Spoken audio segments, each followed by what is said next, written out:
Mark 9:24 எடுத்தவர்கள் வாசிப்போம். 61ஆம் பக்கம் புதிய ஏற்பாடு. உடனே பிள்ளையின் தகப்பன் ஆமென் விசுவாசிக்கிறேன் ஆண்டவரே, ஆமென் என் அவிசுவாசம் நீங்கும்படி உதவி செய்யும் என்று ஆமென் கண்ணீரோட சத்தமிட்டு சொன்னார். ஆமென். ஒரு மனுஷனுக்குள்ள மாமிசமா ஆவியா என்று சொல்லி நாங்கள் பார்த்தோம். ஒரே மனுஷன் இயேசு கிறிஸ்துவிடத்தில் விண்ணப்பம் பண்ணுகிறான். விசுவசிக்கிறேன்னு சொல்லுகிறான், அவ விசுவசிக்கிறேன்னு சொல்லுகிறான். இப்பொழுது அந்த வார்த்தையை மீண்டுமாய் பாரத்தோடு கவனிப்போம். வாசிப்போம் என்ற தடவை. உடனே பிள்ளையின் தகப்பன் ஆமென் விசுவாசிக்கிறேன் ஆண்டவரே, என் அவிசுவாசம் நீங்கும்படி அவருக்குள்ளே விசுவாசம் இருக்கிறது. அடுத்தது அவ விசுவாசம் நீங்கும்படி இன்னொரு விண்ணப்பத்தை வைக்கிறான். உதவி செய்யும் என்று ஆமென் கண்ணீரோட சத்தமிட்டு சொன்னார். பாருங்களேன், ஒரு தகப்பன் தன்னுடைய பிள்ளைகளுடைய நிலையை குறித்து போராடி கொண்டிருக்கிறான், கவலைப்பட்டுக் கொண்டிருக்கிறான், எப்படியாவது விடுதலையை பெற்றுக்கொள்ள வேண்டும் என்று முயற்சி செய்கிறான். ஆனால் இந்த இடத்துல இயேசு கிறிஸ்துவிடத்திலே அற்புதத்தை பெற்றுக்கொள்ள முடியும். அவர் அற்புதம் செய்கிறவர், அவர் விடுதலையாக்குகிறவர் என்று விசுவாசிக்கிறார். ஆனால் இந்த இடத்திலே என்னுடைய மகனுக்கு ஒரு விடுதலை கிடைக்குமா என்பதை குறித்து அவனால் விசுவாசிக்க முடியவில்லை. தேவஜனமே, ஒரே மனுஷனுக்குள்ளே இரண்டு காரியங்களை நாங்கள் பார்க்கிறோம். ஒரு பக்கம் கர்த்தரிலே விசுவாசம் வைத்திருக்கிறான், இன்னொரு பக்கத்திலே இந்த சூழ்நிலையிலே எனக்கு ஒரு ஜெயம் உண்டாகுமா, எனக்கு ஒரு விடுதலை உண்டாகுமா, என்னுடைய விண்ணப்பத்துக்கு ஒரு பதில் கிடைக்குமா என்று சொல்லி அந்த இடத்திலே அவன் அவவிசுவாசப்படுகிறதை நாங்கள் பார்க்கிறோம். ஆமென். உண்மையானவா? என்னுடைய வாழ்க்கையிலும் சரி, நாங்கள் தேவனுடைய பிள்ளைகளாக நாங்கள் ஒரே இடத்துல கூடியிருக்கிறோம். ஏன்? நாங்கள் தேவனை விசுவாசிக்கிறோம். ஆமென். நாங்கள் கர்த்தரை விசுவாசிக்கிறோம். ஆமென். ஆனால் எல்லா சூழ்நிலைகளிலும் எங்களால் விசுவாசிக்க முடியவில்லை. எல்லா சூழ்நிலையிலும் நாங்கள் தேவனை நாங்கள் எப்பொழுதுமே அவருடைய சித்தப்படி பரிபூர்ணமாய் ஒப்புக் கொடுத்து விசுவாசமாய் காத்திருக்கிறவர்களாய் நாங்கள் காணப்படுவதில்லை. ஏன்? அவவிசுவாசம். ஒரே மனிதனுக்குள்ளே இரண்டு காரியங்கள், விசுவாசம், அவவிசுவாசம். விசுவாசிக்கிறவன் ஆணித்தரமாக கர்த்தருக்குள்ள விசுவாசத்தை கொண்டிருப்பான். விசுவாசிக்க முடியாதவன் அங்கலாய்த்து திகைத்து தடுமாறி கலங்கி அவன் தன்னுடைய நிலையை இழந்து போய் கொண்டிருக்கிறான். ஆமென். ஒரே மனிதனுக்குள்ளே இரண்டு காரியங்கள். எத்தனை துக்ககரமான சூழ்நிலை. எங்களுடைய சொந்த வாழ்க்கையான இந்த பார்ப்போம். கர்த்தரை விசுவாசிக்கிறோம், கர்த்தரை விசுவாசிக்கிறோம். தனிப்பட்ட சூழ்நிலைகளிலே எங்களால் கர்த்தரை எல்லா சூழ்நிலையிலும் விசுவாசிக்க முடியாமல் போகிறது. அது பாவம், பாரதூரமான பாவம், பயங்கரமான குற்றச்சாட்டு. விசுவாசியாதவன் நரகத்துக்குள்ளே தள்ளப்படுவான் என்று வெளிப்பாடுகளை தெளிவாக சொல்லப்பட்டிருக்கிறது. ஆமென். தேவஜனமே, இன்றைய நாளிலே கர்த்தர் எனக்குள்ளே உனக்குள்ளே தன்னுடைய விசுவாசத்தை தொடக்கிறவரும் முடிக்கிறவரும் பரிபூர்ணப்படுத்த விரும்புகிறார். அல்லேலூயா. ஆமென். உற்சாகமாக வார்த்தைகளை ஏற்றுக்கொள்ள வேண்டும். அல்லேலூயா சொன்னால் பதிலுக்கு அல்லேலூயா உற்சாகமாய் சொல்ல வேண்டும். ஆமென். இன்றைய நாளிலே கர்த்தர் விசுவாசத்தை எங்களுக்குள்ளே அப்படியே பெருக பண்ண போகிறார். ஆமென். இந்த சபையிலே கர்த்தர் தம்முடைய விசுவாசத்தை தொடக்கிறவரும் முடிக்கிறவருமாகிய தேவாதி தேவன் இந்த சபையிலே தன்னுடைய விசுவாசத்தை பலுகி பெருக பண்ண போகிறார். ஆமென். விசுவாசிக்கிறவர் சொந்த ஒரே ஒரு மனிதனுக்குள்ளே இரண்டு பெரிய வித்தியாசம். விசுவாசிக்கிறேன் என்று சொல்லுகிறான், என்னுடைய அவவிசுவாசம் நீங்கும்படி அவரிடையே சொல்லுகிறான். விண்ணப்பம் பண்ணி ஒரு கவலையான சூழ்நிலை அல்லவா, தடுமாற்றமான சூழ்நிலை அல்லவா, நிலைத்திருக்க முடியாத சூழ்நிலை அல்லவா, எவ்வளவு துக்ககரமான சூழ்நிலை. நாங்கள் விசுவாசத்திலே 100% நிரம்பினவர்களாக காணப்பட வேண்டும். தானியேல் சிங்கத்தின் குகையிலே தள்ளப்பட்டபொழுது தன்னுடைய விசுவாசத்தை அவன் மறதளிக்கவே இல்லை. சாத்ராக், மேசாக், ஆபேத்நேகோ அக்கினி சூளையிலேயே தள்ளப்பட்டபடும் தப்புவித்தாலும் சரி தப்புவியாவிலும் சரி நாங்கள் அதே தேவனையே ஆராதிப்போம் என்று சொன்ன அந்த விசுவாசம் இன்றைய நாளிலே எங்களுக்குள்ளே கடந்து வருவார். ஆமென். பரிசுத்த ஆவியானவர் விசுவாசம் 1 கொரிந்தியர் 12ஆம் அதிகாரத்திலே சொல்லப்பட்டபடி அந்த விசுவாச வரம் எங்களுக்குள்ளே இன்றைக்கு தர விரும்புகிறார். ஆமென். விசுவாசத்திலே நாங்கள் பலுகி பெருக போகிறோம். ஆமென். இயேசுவின் நாமத்தினாலே நாங்கள் கட்டளையிடும் பொழுது கர்த்தர் அந்த காரியங்களை செய்யத்தக்க அந்த விசுவாசம் எங்களுக்குள்ளே இன்றைய நாளிலே பரிபூரணமாகி கொழுந்து விட்டு எரிய போகிறது. ஹல்லேலூயா. விசுவாசத்திலே நாங்கள் முற்றிலுமாய் தேறினவர்களாக மாறினவர்களாக இன்றைய நாளிலிருந்து எங்களையும் இந்த சபையையும் கர்த்தர் ஆசீர்வதிக்க போகிறார். ஆமென். யாக்கோபு 2ஆம் அதிகாரம் 19-20.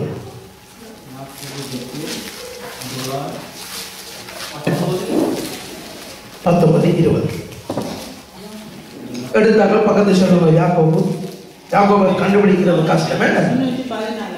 ஆமென். 2ஆம் அதிகாரம் 19-20 வாசிப்போம். தேவன் ஒருவர் உண்டு என்று விசுவாசிக்கிறாய். ஆமென். அப்படி செய்கிறது நல்லதுதான். ஆமென். பிசாசுகளும் விசுவாசித்து நடுங்குகின்றன. உண்மையாகவா? பிசாசு வேதத்தில் தெளிவாக எழுதி வச்சிருக்கிறார் ஆவியானவர். ஆமென். பிசாசுகளுக்கே தெரியுமா என்னவா? கர்த்தர் இருக்கிறார், அவர் ஒரு நாளைக்கு எல்லாம் காட்டி நெருப்புகளை எல்லாம் தள்ள போறாருன்னு அவங்களுக்கு தெரியும். விசுவாசிகளாகிய எங்களுக்கு கர்த்தர் இருக்கிறார், ஆனால் நாங்கள் செய்கிறது ஒன்றும் அவருக்கு தெரியாது. அப்படியா? அதனாலதான் சமயம் எவ்வளவு வேதனை, துன்பம், நெருக்கடி, அவமானம், சிறுமை, பாவம் பெருக்கிக் கொண்டே போகிறது. கர்த்தருடைய பேராலே எத்தனையோ காரியங்களை விசுவாசிகளும் சரி ஊழியர்களும் சரி இன்னைக்கு செய்து கொண்டிருக்கிறதுக்கு காரணம் என்னவா? இந்த விசுவாசம் பரிபூர்ணப்படையில்லை. என்ன விசுவாசம்? கர்த்தர் காண்கிறார், நான் பேசுகிறது அவருக்கு கேட்கும், என்னுடைய உள்ளத்துல சிந்திக்கிறது அவருக்கு தெரியும். அந்த விசுவாசம் இல்லை. அதனாலதான் கர்த்தர் ஜீவனுள்ளவர் என்று நாங்கள் ஆராதிக்கிறோம். ஆனால் எங்களாலே வாழ்க்கையில அதை சரிவர முழுமையாக அந்த விசுவாசத்தில் நின்று நிலைக்க முடியாமல் இருக்கிறது. பிசாசுகள் கர்த்தரை விசுவாசிக்கின்றன, ஆனால் அவர்கள் பரிசுத்தமாக இருக்கிறார்களா? இல்லை. நாங்கள் கர்த்தரை விசுவாசிக்கிறோம், நாங்கள் கர்த்தருக்கு ஏற்ற பிரகாரமாக இல்லாவிட்டால் நாங்கள் மாறோம். அவர்களுக்கு என்ன வித்தியாசம்? பிசாசுகள் விசுவாசிக்கின்றன, பரிசுத்தமாக இருக்கிறார்களா? கர்த்தர் ஒரே தேவனை ஆராதிக்கிறார்களா? இல்லை. நாங்கள் இன்றைய நாளிலே ஒரு உள்ளத்தை ஆராய்ச்சி பார்த்து இன்றைக்கு புதிய அபிஷேகத்துக்குள்ள கடந்து போக போறோம். ஆமென். என்ன? விசுவாசத்தில் ஒரு பூரண பலம், விசுவாசத்தில் ஒரு பரிபூரணம், விசுவாசம் பலம், விசுவாசம் பலம் இவர்களுக்குள்ள இன்னைக்கு கடந்து போக போறோம். ஆமென். நம்முடைய சபையிலே நாளிலே கடந்து போகும். ஆமென். கர்த்தர் இந்த சபையிலே தன்னுடைய விசுவாசத்தை வர்த்திக்க பண்ண போகிறார். ஆமென். அதனால் தான் இந்த வார்த்தைகளை அவர் வாஞ்சியோடு விருப்பத்தோடு அனுப்பி இருக்கிறார். ஆமென். ஆனால் விசுவாசித்து நடந்துகின்றனவா? கர்த்தரை விசுவாசித்து நடந்து. ஆனால் பிசாசு என்ன செய்தான்? அனைதினமும் பாவம் தான் செய்யும். அனைதினமும் கர்த்தருக்கு சித்தமில்லாத காரியத்தை தான் செய்யும். அதனாலே இன்றைய நாளிலே நான் நீங்களும் இந்த வார்த்தைகளை குறித்து மிகவும் அவதானமாக நாங்கள் இருப்போம். ஆமென். அடுத்ததாக நாங்கள் எடுத்துக்கொள்வோம் அப்போஸ்தலர் 5.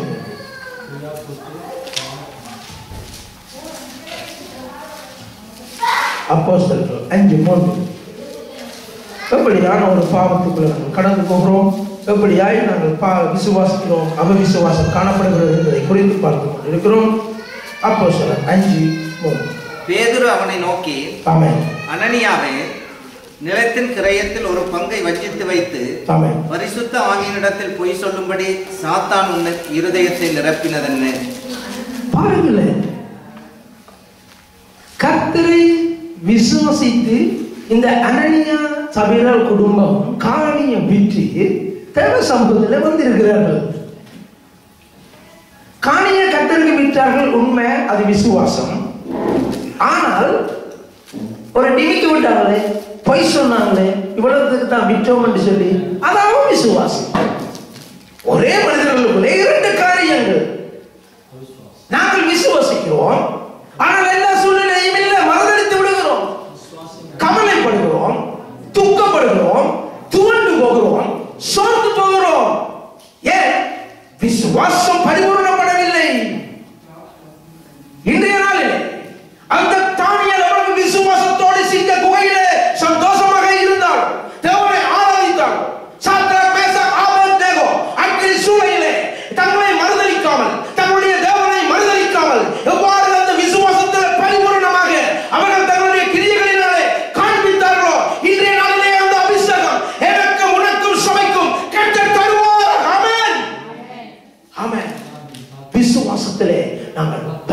பரிபூர்ணப்பட வேண்டும் என்று கர்த்தர் வாஞ்சியாய்.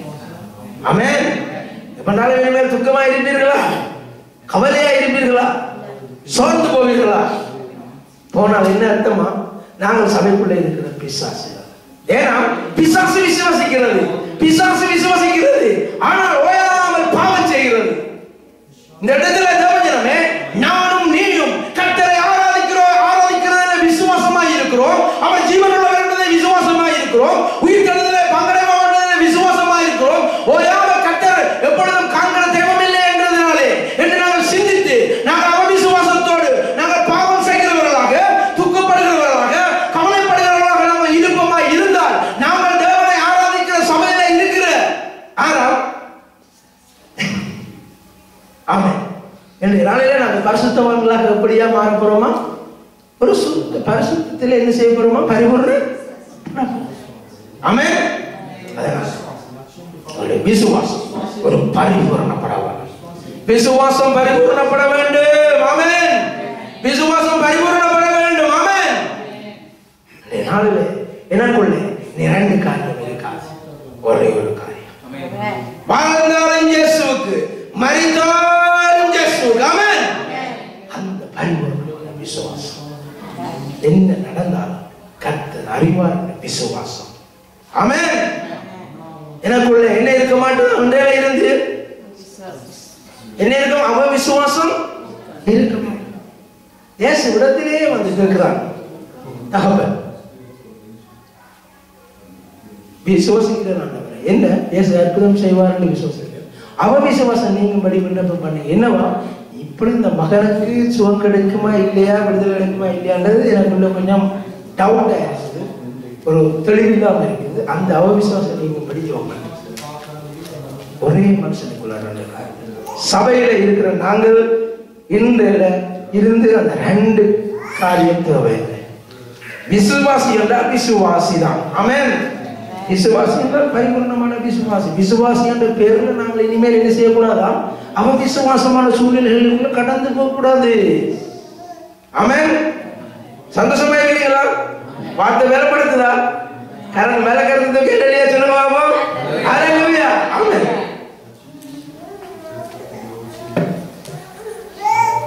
மார்க் 9:19. மார்க் 9:19. இந்த சபை இனிமேல் பெரிய அற்புதங்களை செய்த சபையை அவர் மாற்ற போகிறார். ஆமென். ஆயத்தப்படுங்க. உண்மையாக உண்மை ஒவ்வொரு விசுவாசியும் விசுவாசத்தில் பரிபூர்ணப்பட்டிருந்தாலே போதும். ஆமென். காலடி எடுத்து வைக்க பிசாசுகள் நடுங்கி விழுந்து ஓடிவிடும் மக்களை விட்டுட்டு. ஆமென். வியாதிகள் எந்த விதம் பெரிய வியாதிகளை நிச்சயமா எல்லைகளை விட்டு ஓடிவிடும். ஏனென்று சொன்னால் நாங்கள் எல்லாருமா உண்மையாகவே யாராம்? விசுவாசிகள். விசுவாசிகள் இனிமேல் ரெண்டு காரியம் இருக்கக்கூடாது. ஆமென். விசுவாசத்தில் ஒரு பரிபூர்ணம். ஆமென். வாசிங்க மார்க் 9:19. அவர் பிரதியுத்தரமாக, ஆமென், விசுவாசம் இல்லாத சந்ததியே, ஜீசஸ், எதுவரைக்கும் நான் உங்களோடு இருப்பேன்? ஆமென். எதுவரைக்கும் உங்களிடத்தில் பொறுமையா இருப்பேன்? அவனை என்னிடத்தில் கொண்டு வாருங்கள் என்றார். ஜீசஸ். பாருங்கள் எவ்வளவு ஒரு துக்கமான சூழ்நிலை. ஆண்டவர் பார்த்து கடிந்து கொண்டாராம். மேல வாசிப்போமா 18. அது அவனை எங்கே பிடித்தாலும் அங்கே அவனை அலைக்கழிக்கிறது. அப்பொழுது அவன் நுரை தள்ளி பல்லை கடித்து சோர்ந்து போகிறான். அதை துரத்தி விடும்படி உம்முடைய சீசரிடத்தில் கேட்டேன், அவர்களால் கூடாமல் போயிற்று என்றான்.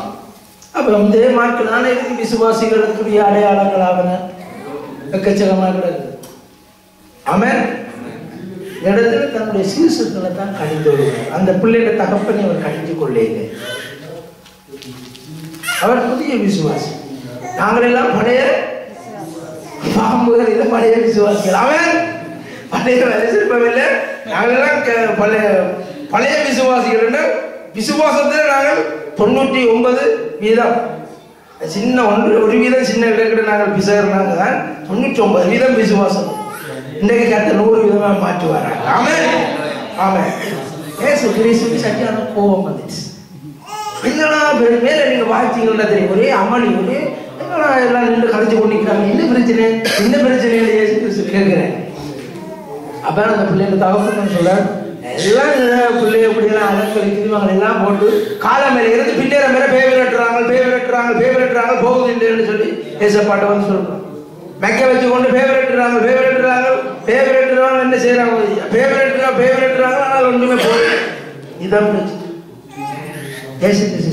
கடிஞ்சு அந்த கடிந்து கொள்ளுகிற வசனம் நாங்கள் பார்ப்போம். மீண்டும் அதே 9:19. அவர் பிரதியுத்தரமாக, ஆமென், விசுவாசம் இல்லாத சந்ததியே, ஜீசஸ், எதுவரைக்கும் நான் உங்களோடு இருப்பேன். ஆமென். ஏனென்றால் உங்களுக்கு பொறுப்பு தந்துட்டு போக போகிறேன், உங்களுக்கு அந்த அபிஷேகத்தை தந்துட்டு போக போகிறேன். அவன் எல்லாத்துக்கும் என்ன கொண்டு வர போறீங்க? இனி நீங்கள் செய்ய வேண்டியதுதான். ஆமென். இயேசு கிறிஸ்து சொல்லுகிற காரியம் அதுதான். இனி நீங்க செய்யத்தானே வேணும். எல்லாத்துக்கும் என்ன வர போறீங்க? இன்னைக்கு வந்தவங்களை அபிஷேகம் பண்ணிக்கிறார். என்னதுக்காகவாம்? ஜெயசுவின் நாமத்தினால போகணும். ஆமென். இன்னைக்கு அப்படியா இந்த சபையை மாற்ற போகிறார். அல்லேலூயா. ஆமென். அந்த வசனத்தை வாசித்து முடிப்போம்.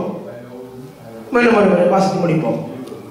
அவர் பிரதியுத்தரமாக, விசுவாசம் இல்லாத சந்ததியே, ஆமென், எதுவரைக்கும் நான் உங்களோடு இருப்பேன். ஆமென். எதுவரைக்கும் உங்களிடத்தில் பொறுமையா இருப்பேன். ஜீசஸ், அவனை என்னிடத்தில் கொண்டு வாருங்கள் என்றார். பாருங்கள், எவ்வளவு துக்கமான சூழ்நிலை. 29ஆம் வசனத்தில் அவங்களால ஏன் துரத்தக்கூடாமல் போனது என்று சொல்லப்பட்டிருக்கிறது. வாசிப்போம்.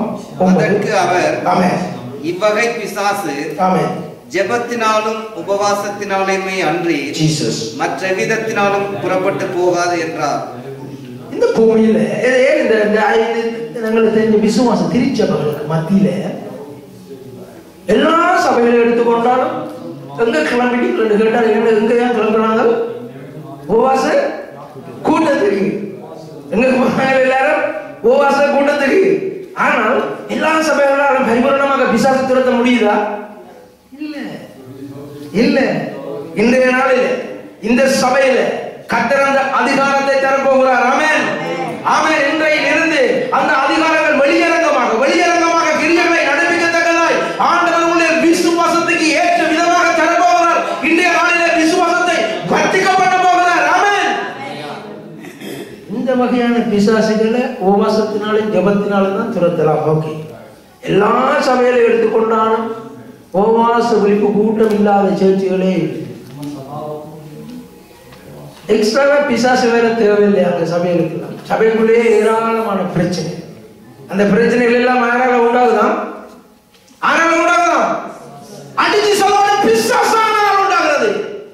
தவறுடைய சமூகத்திலே ஒளிவுகளை கெடுக்கிறது பிசாசு. தெளிவாய் இருக்கவும், அது நான் தவறு விட்டாலும் சரி, யார் தவறு விட்டாலும் சரி, அது பிசாசுடைய காரியம். தேவனுடைய சபை ஒழுங்கும் கிரமமானது. ஆமென். யாரோடு தவறுனாலும் பிசாசு. உபவாச கூட்டங்கள், ஜெப கூட்டங்கள். ஏன் விடுதலை? முழு மனதோடு பாரத்தோடு அதிலே பங்கு கொள்வதில்லை.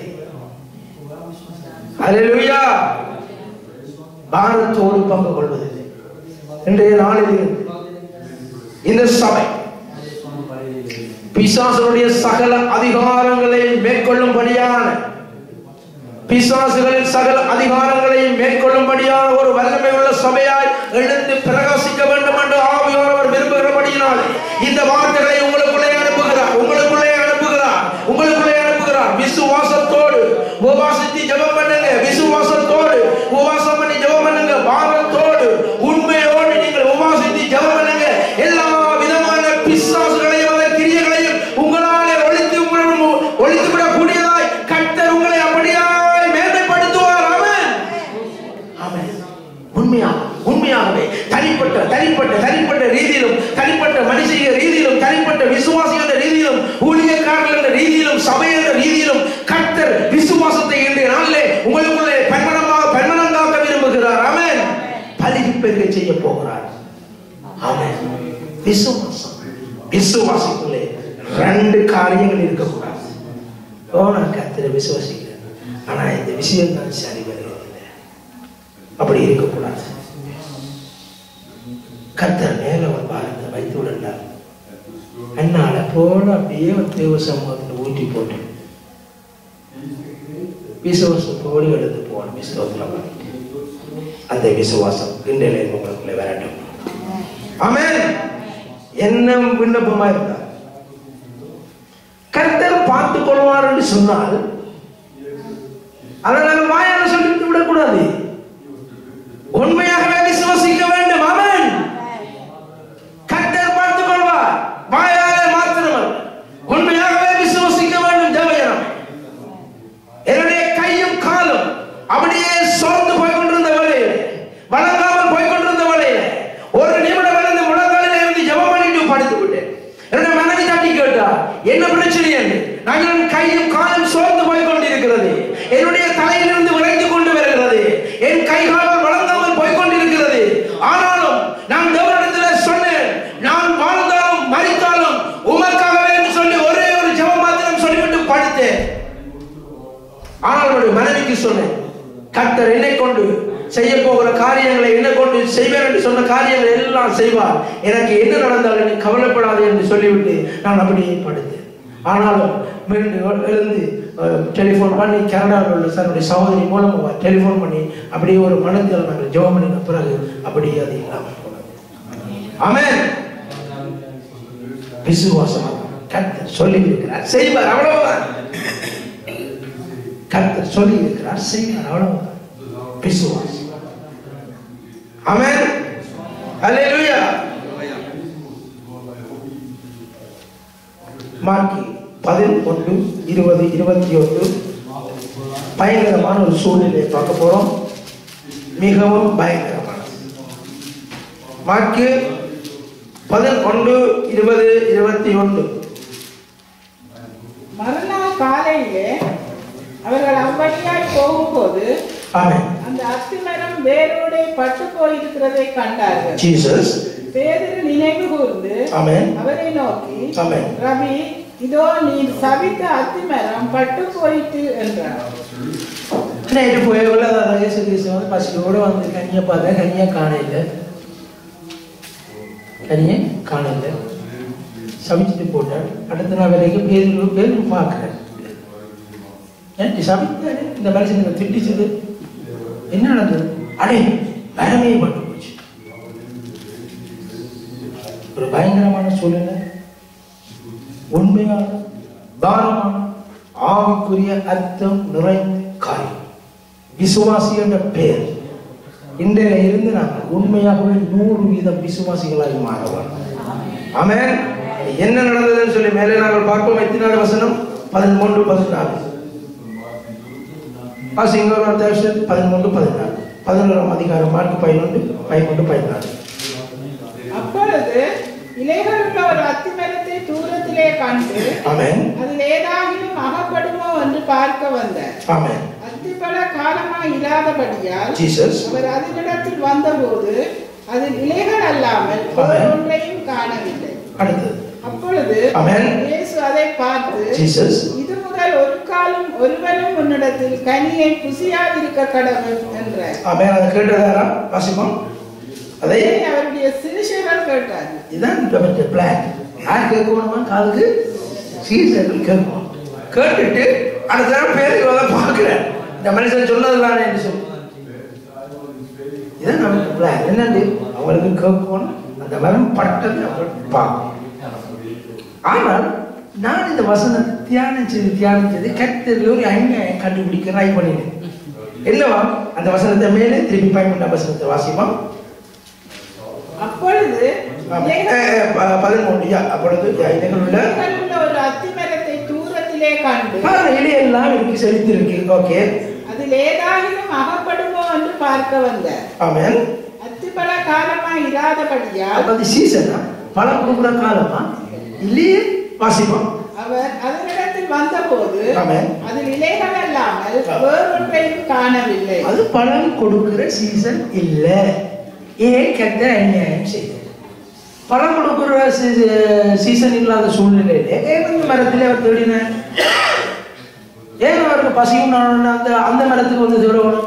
எங்கேயாவது நல்ல செழிப்பான பழத்திருக்கிற பிளாப்பழம் என்னாசி பழம் எல்லாம் சாப்பிட்டு இருக்கலாம் தானே.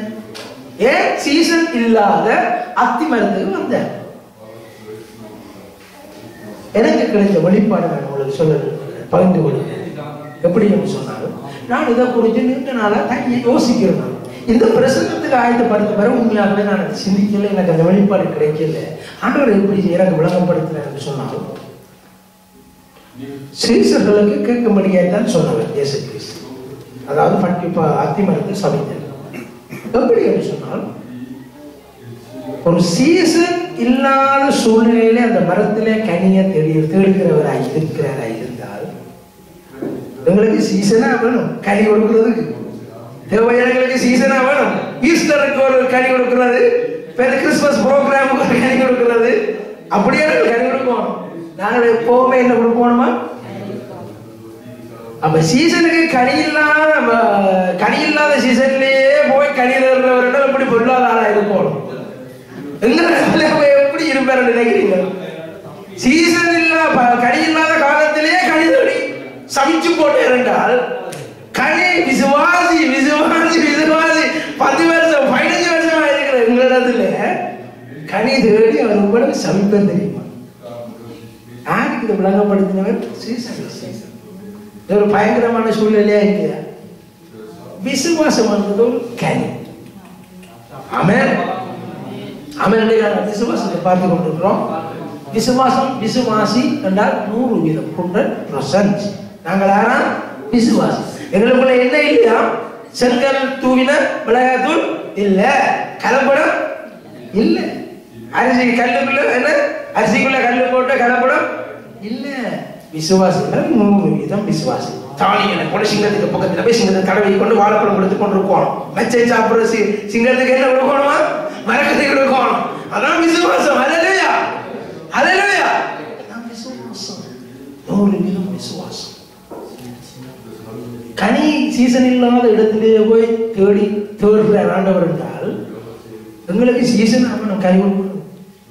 எந்த நாளும் நாங்கள் கனிகள் எல்லாம் கொடுக்கிறவங்கள காணணும்.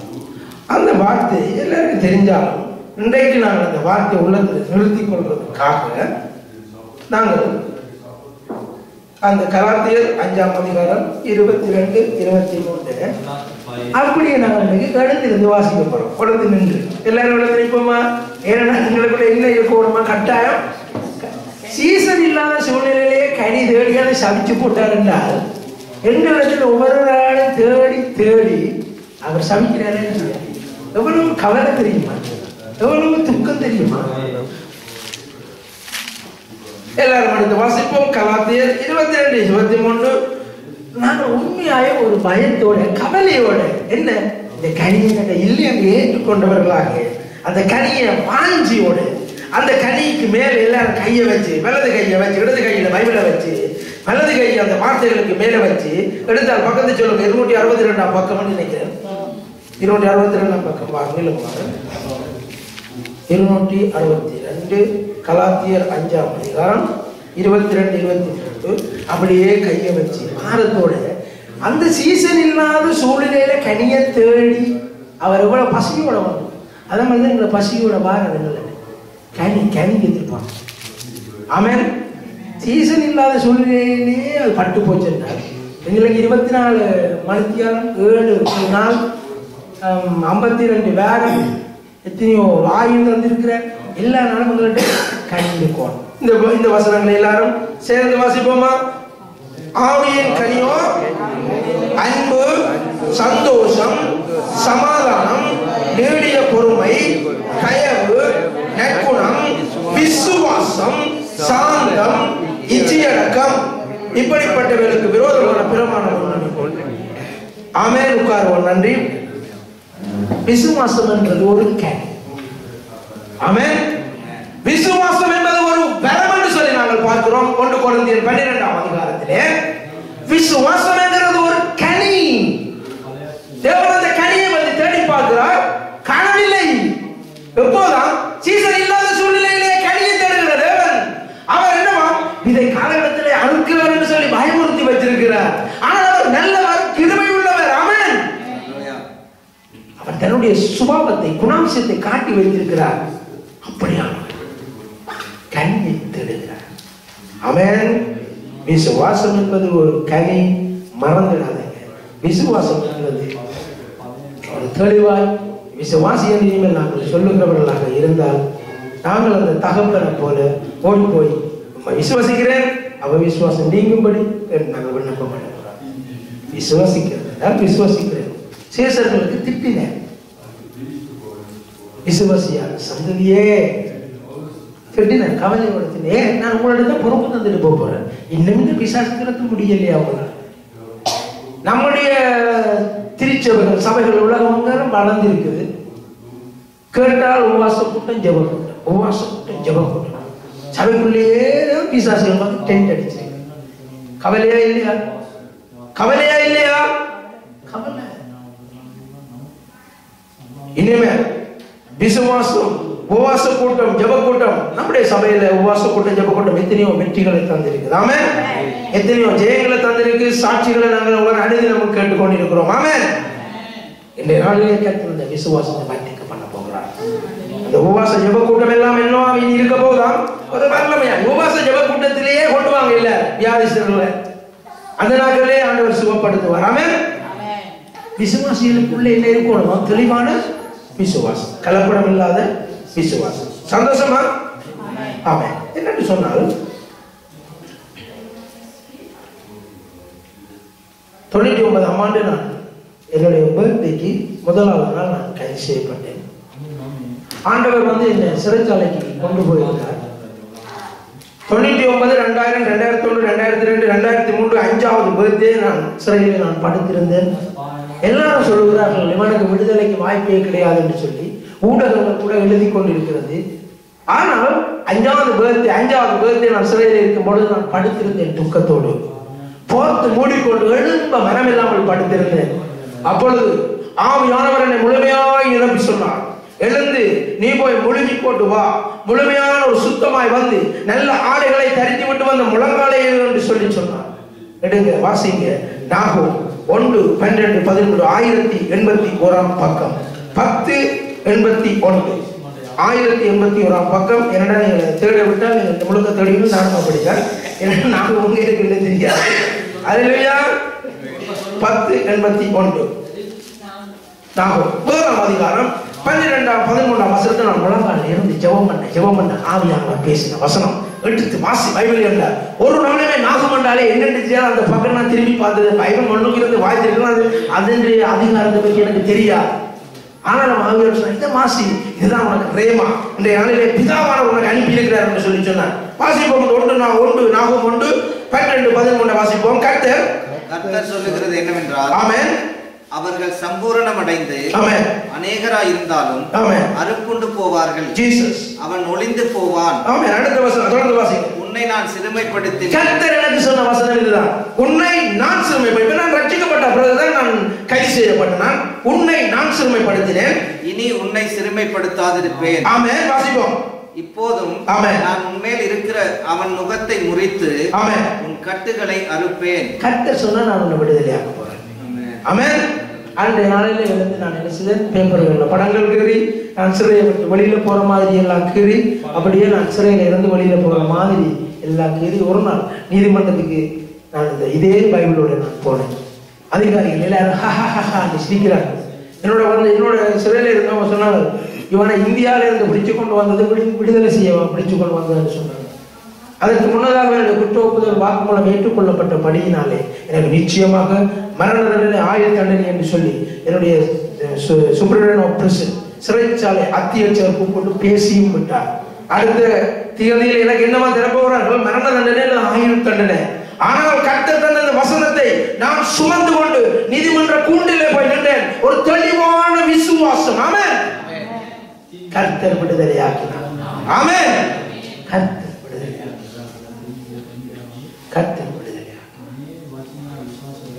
ஜெர்மனில் இருந்து என்னுடைய சகோதரி குடும்பம் வந்திருந்தார்கள். நான் சிறையில் இருந்து வந்திருந்த பொழுது அவர்கள் வந்திருந்த நாட்டில் நான் ஒரு சொப்பனம் கண்டேன். ஆண்டவர் சொன்னார், ஐரோப்பா சுவிஸ் வீசா எனக்கு கிடைக்கிறதாக நான் சொப்பனம் கண்டேன். அப்பொழுது நான் எழுந்து சொன்னேன் அவர்களுக்கு, நீங்க போங்க, அடுத்தடுத்த கிழமையில நான் சுவிஸுக்கு வருவேன். அவங்க 12ஆம் தேதி ஃப்ளைட். அவங்க போன அடுத்தடுத்த நாள் விசா கிடைத்தது. 19ஆம் தேதி எனக்கு ஃப்ளைட். ஓட்டு வேற. ஆமென். கர்த்தர் ஒரு காரியத்தை சபைக்கு பேசியிருந்தால் கர்த்தர் செய்வார் என்று சபை முழுமையாக விசுவாசிக்கும். ஆமென். தனிப்பட்ட ஒவ்வொரு விசுவாசிகளுக்கும் கர்த்தர் ஒரு வாக்குத்தத்தத்தை தந்திருந்தால் அதை கர்த்தர் செய்வார் என்று தெளிவாக என்ன செய்யணுமா? விசுவாசிக்க வேண்டும். ஆமென். இந்த சபை நிறைந்து வழிகிறதாக சொப்பனங்கள் கண்டிருக்கிறார்கள். ஆமென். இந்த சபையிலே உண்மையாக அற்புதங்கள் நடக்கிறதாக ஆண்டவர் தரிசனங்களிலே பேசி இருக்கிறார். ஆமென். இந்த சபைக்காக மாறப்படும்படி எனக்கு சொல்லி இருக்கிறார். நான் விசுவாசிக்கிறேன். ஆமென். அதனால இந்த சபையிலே எல்லைகளை ஆண்டவர் விஸ்தரிப்பார். இந்த சபையிலே பிசாசுடைய சகல கிரியைகளும் இல்லாத ஒழிக்கப்பட்டு இந்த இடத்திலே வருகிற சகல ஜனங்களும் இயேசுவின் நாமத்தினாலே விடுதலை ஆவார்கள். ஆமென். அற்புதங்களையும் அதிசயங்களையும் செய்ய தொடங்குகிற காலம் இது. இந்த சபையிலே ஆரம்பித்து விட்டார். ஆமென். இன்றைய நாளிலே ஒவ்வொரு விசுவாசியும் தனிப்பட்ட ரீதியிலே விசுவாசத்தில் பரிபூர்ணப்பட வேண்டும் அவர் வாஞ்சிக்கிறார். ஆமென். சந்தோஷமா? ஆமென். அடுத்ததாக நாங்கள் எடுத்துக்கொள்வோம் எங்களுடைய பெரிய ஹீரோ. முதலாம் 1 ராஜாக்கள் 18. நாங்கள் நேசிக்கிற ஒரு அருமையான ஒரு ஊழியக்காரர். எனக்கு ரொம்ப விருப்பம். அவர் 2ஆம் மாதத்திலே என்னதை இறக்கினவரா? இறக்கினவர். ஆமென். அந்த பெண்ணாம்பரிய ஊழியக்காரனுடைய சிறிய ஒரு சம்பவத்தை நாங்கள் பார்த்து நாங்கள் கடந்து செல்வோம். எனக்கு அந்த ஊழியக்காரன் ரொம்ப மரியாதை மதிப்பும் இருக்குது. 1 ராஜாக்கள் 18:1. அநேக நாள் சென்று ஆமென் 3ஆம் வருஷமாகையில் ஜீசஸ் கர்த்தருடைய வார்த்தை எலியாவுக்கு உண்டாகி, பாருங்கள், எலியாவுக்கு ஆண்டவர் சொல்லி அனுப்புறார். நீ போய் ஆகாபுக்கு உன்னை காண்பி, ஆமென், நான் தேசத்தின் மேல் மலையை கட்டளையிடுவேன் என்றார். பாருங்கள், 2 நாட்களுக்கு பிறகு ஆண்டவர் எலியாவை கூப்பிட்டு சொல்லி அனுப்புறாங்க. இந்த ராஜா பயப்படாத, போ, அங்க போய் சொல்லு, அங்க போய் சொல்லு, அவர் இப்படி செய்ய போறார். இப்ப ஆண்டவர் பேசினாரா இல்லையா? எலியாவோட ஆண்டவர் பேசினார். ஆண்டவர் பேசினபடினால அவருக்குள்ள என்ன இருக்குது? உள்ளத்துல தெளிவான விசுவாசம் இருக்குது. ஆண்டவர் பேசினபடியால தெளிவான விசுவாசம் இருக்குது. அவர் தீர்க்கதரிசி, அவருக்கு தெரியும் ஆண்டவர் பேசுகிற காரியம், அது சாதாரண விஷயம். அவருக்கு தெளிவான விசுவாசம் இருக்கு. இந்த விசுவாசத்தோடு என்ன செய்யறாராம்? 18, 37, 38. 1 ராஜாக்கள் 18, 37, 38. கர்த்தாவே, ஆமென், நீர் தேவனாகிய கர்த்தர் என்றும், ஆமென், தேவரீர் தங்கள் இருதயத்தை மறுபடியும் திருப்பினீர் என்றும் இந்த ஜனங்கள் அறியும்படிக்கு ஜீசஸ் என்னை கேட்டருளும், என்னை கேட்டருளும் என்றான். ஆமென். வாசிப்போம். அப்பொழுது கர்த்தரிடத்திலிருந்து அக்கினி இறங்கி, ஹalleluya, வாசிப்போம், அந்த சர்வாங்க தகன பலியையும் ஜீசஸ் விறகுகளையும், ஆமென், கற்களையும், ஆமென், மண்ணையும் பட்சித்து ஜீசஸ் வாய்க்காலில் இருந்த தண்ணீரையும் நக்கி போட்டது. கர்த்தர் சொல்லி அனுப்பினார், அவர் செய்து முடித்தார். ஆமென். அவர் தெளிவான விசுவாசம் இருக்கு. அவர் பெரிய ஊழியக்காரர், தெளிவான விசுவாசம் இருக்கு. இப்ப கர்த்தர் மௌனமா இருந்தாருங்க. 19ஆம் அதிகாரம் 2ஆம் வசனம். கர்த்தர் மௌனமா இருக்கிறார். அப்பொழுது எசபேல் எலியாவிடத்தில் ஆள் அனுப்பி, ஆமென், அவர்களில் ஒவ்வொருவனுடைய பிராணனுக்கு செய்யப்பட்டது போல ஆமென், நானும் நாளை இந்நேரத்தில் உன் பிராணனுக்கு செய்யாதே போனால் தேவர்கள் அதற்கு சரியாகவும் அதற்கு அதிகமாகவும் எனக்கு செய்ய கடவர்கள் என்று சொல்ல சொன்னால். அப்ப இப்ப அந்த ராணி சொல்லி அனுப்புற, ஆகாபின் வைஃப் எசபேலுக்கு சொல்லி அனுப்புறாங்க, என் தீக்கேசு பாகால் வணங்கின தீக்கேசு எல்லாரும் வெட்டி போட்டு நீ, நான் சும்மா விட மாட்டேன். இப்ப இந்த நேரம் கர்த்தர் என்ன செய்யறா? மௌனமா இருக்கிற. இப்ப என்னண்டு அன்புக்குரிய ஊழியக்காரர் என்ன செய்யற? இடத்தை விட்டு எங்கேயோ இருந்த ஊழியக்காரனை கர்த்தர் பேசி ஆகாபோடு போய் பேசுகிற உடனே துணிஞ்சு வார ரேமா, கர்த்தரிடத்துல ஒரு ரேமாவை பெற்றுக் கொண்ட உடனே வந்துட்ட, துணிஞ்சு வந்து மழை வர போது என்னெல்லாம் உங்க எல்லாம் இப்படி செய்றீங்க, எல்லாம் அதை பற்றி வச்சு நான் நிரூபிக்கிறேன். கர்த்தர் தான் ஜீவனுள்ள கர்த்தர், அக்கினியே இறக்கிட்ட. ஆமென். சும்மாயா பிறருக்கு மேல என்னத்தை ஊத்தியா? தண்ணியை ஊத்தி போட்டு அக்கினி இறக்கிறவர். ஆமென். எந்த பெரிய விசுவாசி தெரியுமா? பெரிய விசுவாசி. நாங்கள் நினைவே 2 மனிதர் ஏழு பேப்பரை கொடுத்து போட்டாவது அப்படி செய்திருப்போம். அந்த தண்ணியை ஊத்தி போட்டு இன்னைக்கு சபைகளில் உண்மையான அக்கினி இல்ல. என்னவா? என்ன அக்கினி? அந்நிய அக்கினியை கொண்டு பூன்னு ஊதி கொண்டு இருக்கிறார்கள். ஆனால் இந்த இடத்துல தேவனுடைய ரேமாவாய் வல்லமையாய் பெற்றுக்கொண்ட மனுஷன் துணிவாய் வந்து அக்கினியை இறக்கினான். ஆனால் இந்த யெசபேலுடைய வார்த்தைக்கு கலங்கி அந்த இடத்தை விட்டு ரன் பண்ணுகிறேன், ஓடுறேன் ஓடிக்கொண்டே இருக்கிறார். முன்ன வசனம் வாசிட்டோமா? அது அவனுக்கு இருந்த போது ஆமென் எழுந்து தன் பிராணனை காக்க யூதாவை சேர்ந்த பெர்சேபாவுக்கு புறப்பட்டு போய் தன் வேலைக்காரனை அங்கே நிறுத்திவிட்டான். ஓடினார், நாட்டை விட்டு எஸ்கேப். 19:9 அங்கே அவன் ஒரு கெபிக்குள் போய் தங்கினான். ஆமென். இதோ கர்த்தருடைய வார்த்தை அவனுக்கு உண்டாகி, ஆமென், அவர் எலியாவே இங்கே உனக்கு என்ன காரியம் என்றார். அதற்கு இப்ப பாருங்க, இப்ப கர்த்தர் திருப்பி கேட்கிறேன். அவ்வளவு தூரம் எஸ்கேப் ஆகி ஓடியிருந்த பிறகுதான் ஆண்டவர் கேட்கிறார், என்ன விஷயம்? தேவையான பாரத்தோடு நாங்கள் கண்களை மூடி தியானம் பண்ணுவோம். கண்களை மூடுவோம்.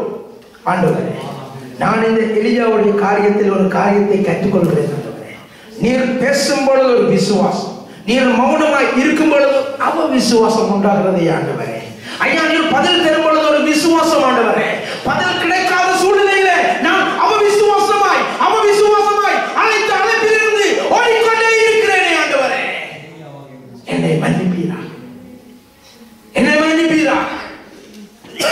எனக்குள்ள விசுவாசம் வர்த்திக்க பண்ண வேண்டும் என்று நான் விரும்புகிறேன். ஆண்டவரே, ஏனென்றால் விசுவாசத்தை தொடக்கிறவரும் முடிக்கிறவரும் நீர் ஒருவர் மாத்திரமே. எனக்குள்ளே அந்த விசுவாசம் வேண்டும். ஆண்டவரே, எனக்குள்ளே அந்த விசுவாசம் வேண்டும். விசுவாசம் என்பது ஒரு கை மாத்திரமல்ல, அது ஒரு வரம். எனக்கு வேண்டும். ஆண்டவரே, பேசின பொழுது நான் பயந்து போய் ஒளித்து நின்ற ராஜா ஆகாபுக்கு முன்பாக போய் நின்றேனே, அவர்கள் வழிபடுகிற காரியங்கள் தவறு என்று சொல்லி ஜீவனோட தேவனுடைய அக்கினியை இறக்கினேனே. தேவன் மௌனமாய் இருந்த பொழுது இடங்களை விட்டு விட்டு ஓடிக்கொண்டே இருக்கிறேன். என்ன பண்ணி பிதாவே, என்ன விசுவாசம் ஜீவனை கொடுத்து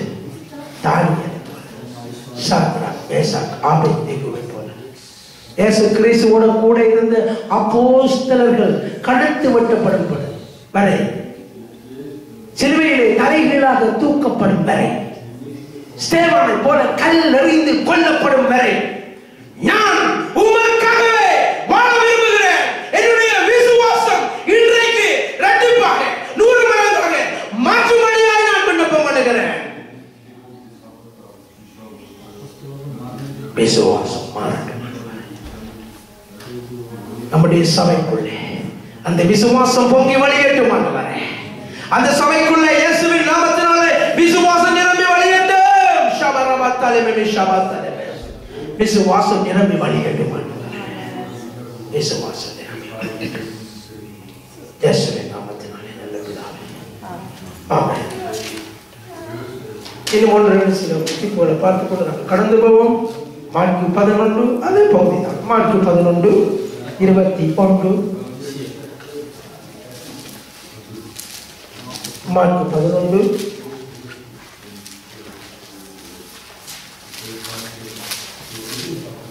11:21.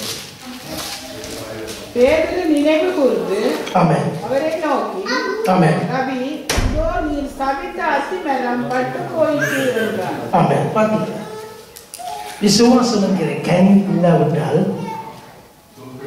பட்டு போகும். எங்களுடைய ஆவிக்குரிய ஜீவியம் திருப்பி பெற்று கட்டிக்கணும். இந்த மரத்திலே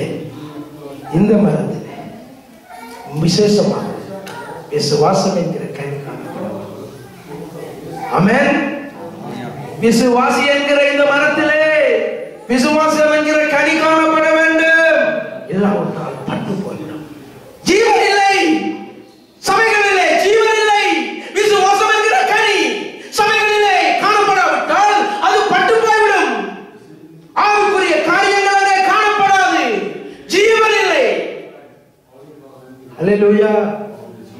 சத்தியம் புரிகிறதா? புரிந்தவர்கள் ஆமென் சொல்லுங்க. ஆமென். ஜீவன் சபையில் காணப்படுவோம். 22, 23 வசனம் 11, 22, 23. இன்றைய நாளிலே நாங்கள் அதை கற்றுக்கொள்வோம். இயேசு அவர்களை நோக்கி தேவனிடத்தில் விசுவாசம் உள்ளவர்களாயிருங்கள். ஆமென். எவனாகிலும் இந்த மலையை பார்த்து நீ பெயர்ந்து சமுத்திரத்திலே தள்ளுண்டு போ என்று சொல்லி ஜீசஸ் தான் சொன்னபடியே நடக்கும் என்று தன் இருதயத்தில் சந்தேகப்படாமல் விசுவாசித்தால் ஆமென். அவன் சொன்னபடியே ஆகும். இன்றைய நாளிலே இந்த சபை அப்படியாய் மாறட்டும். எப்படியா? மலையை பார்த்து நீ பெயர்ந்து சமுத்திரத்திலே தள்ளுண்டு போ என்று சொல்லும் பொழுது அது தள்ளுண்டு போகத்தக்கதான அந்த பரிபூர்ணமான விசுவாசம் நம்முடைய சபைக்குள்ளே இயேசுவின் நாமத்தினாலே கடந்து வரட்டும் என்று சொல்லி விண்ணப்பம் பண்ணுவோம். ஆமென். ஆண்களே, என்ன கண்ணிய தெரிந்தவரா? அதான் 22வது வசனம். மீண்டும் வாசிப்போம். 22வது வசனம். இயேசு அவர்களை நோக்கி தேவனிடத்தில் விசுவாசம் உள்ளவர்களாயிருங்கள். இல்லாட்டி நீங்களும் பட்டு போடுவீங்க. இதுதான் கதை. அவ்வளவு. இதுதான் கதை. அவ்வளவுதான். பட்டு போன ஊழியக்காரர்களும் பட்டு போன சபைகளும் என்ன செய்யுமா? அல்லேலூயான்னு சொல்லி டப்பம் குத்து பாடி கொண்டு. ஆமென். கவலையா இல்லையா? நாங்கள் என்னவா? ஜீவனுள்ள சபை. எங்களுடைய சபையிலே ஆவியின் கைகள் காணப்படும். ஆமென்.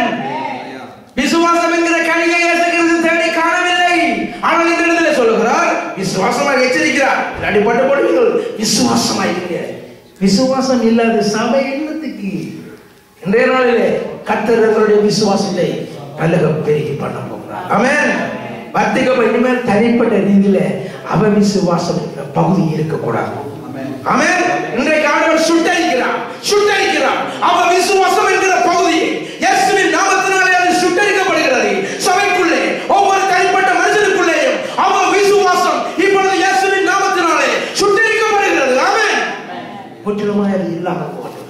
இன்றைய நாளில் ஒரு பரிபூர்ணமான விசுவாசம். வியாதியா இயேசுவின் நாமத்தினால் சுகமா, விசாவா இயேசுவின் நாமத்தினால் கேட்பதா, என்ன காரியம் கர்த்தர் செய்வார் தெளிவான விசுவாசம். ஆமென். எனக்கு தெரிந்த ஒரு சகோதரன் சூரிச்சலே இருக்கிறார். அந்த சகோதரன் 5 தடவை ரிஜெக்ட், நாட்டை விட்டு ஓடு கடிதம், நாட்டை விட்டு ஓடு இல்லாட்டி பிடிக்க போறோம், அடுத்த இடம் வந்து பிடிக்க போறோம், ஓடு.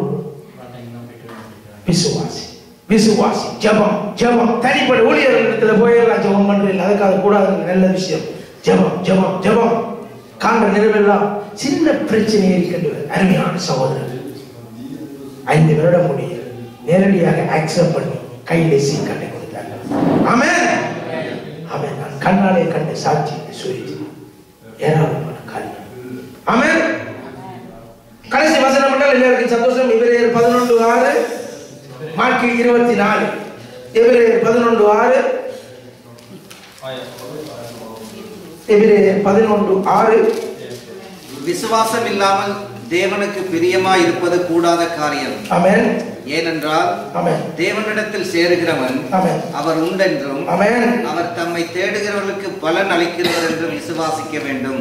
இனிமேல் ஜெப விண்ணப்பங்கள்ல சந்தோஷமா ஜெபம் பண்ணுவான். அவர் கட்டாயம் பலன். அந்த விசுவாசத்தோட சபை பாரப்பட்டு ஜெபம் பண்ணுவான். அந்த மார்க்கு 9:24, மார்க்கு 9:24 எடுத்திருப்போம். Mark 9:24, mark 9:24. உடனே பிள்ளையின் தகப்பன் ஆமென் விசுவாசிக்கிறேன் ஆண்டவரே, ஆமென், என் அவிசுவாசம் நீங்கும்படி உதவி செய்யும் என்று கண்ணீரோட சத்தமிட்டு சொன்னான். 9:24. ஓகே, மீண்டும் வாசிப்போம். உடனே பிள்ளையின் தகப்பன் ஆமென் விசுவாசிக்கிறேன் ஆண்டவரே, என் அவிசுவாசம் நீங்கும்படி உதவி செய்யும் என்று கண்ணீரோட சத்தமிட்டு சொன்னான். விசுவாசம் இருந்திருக்கு. இன்றைய நாளில் நாங்கள் விண்ணப்பம் பண்ண போறோம். அந்த தகவல் அப்படி தேசப்படப்பட்டோமோ அது மாதிரி இருப்போம். என்னட்ட இந்தியில இருந்து என்ன இருக்கக்கூடாதா? அவவிசுவாசம். இந்த சபையில அவவிசுவாசம் இருக்கக்கூடாது. அவவிசுவாசமான இந்த காரியங்கள் சபையில நடக்கக்கூடாது. எல்லாம் என்ன காரியங்கள் நடக்கணுமா? விசுவாசமான காரியம். அதனால் நாங்கள் கண்களை மூடி விழுந்து நிற்போம்.